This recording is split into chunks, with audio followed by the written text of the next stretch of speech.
আর কেদারনাথে হেঁটে হেঁটে মাইলকে মাইল যেতে হবে না। কেদারনাথ যাওয়ার জন্য তৈরি হচ্ছে রেলপথ, যেখানে সরাসরি আপনি ট্রেনের মাধ্যমে কেদারনাথে চলে যেতে পারবেন। যোগীর যোগী, আদি যোগী, যিনি মৃত্যুকে জয় করেছে, যিনি কালজয়ী, এই সৃষ্টির সংহারকারী, সেই রুদ্রদেব, দেবাদিদেব, মহাদেব কেদারনাথের কাছে আর কোনো দ্বিধা রইল না। এই রেলপথটি কর্ণপ্রয়াগ থেকে শুরু করে সাইকট জংশন হয়ে সরাসরি সোনপ্রয়াগ, যেটি কেদারনাথের থেকে অত্যন্ত কাছে, সেই রেল স্টেশন পর্যন্ত নির্মাণ কাজ শুরু হয়েছে। এই সোনপ্রয়াগ থেকে কেদারনাথ পর্যন্ত রোপওয়ে ব্যবস্থা শুরু হতে চলেছে।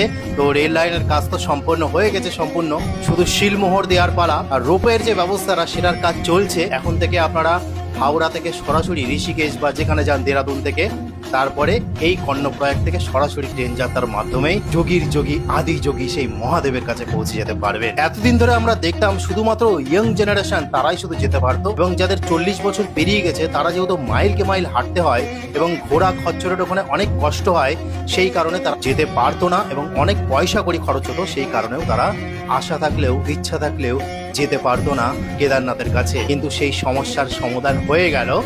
আর মাত্র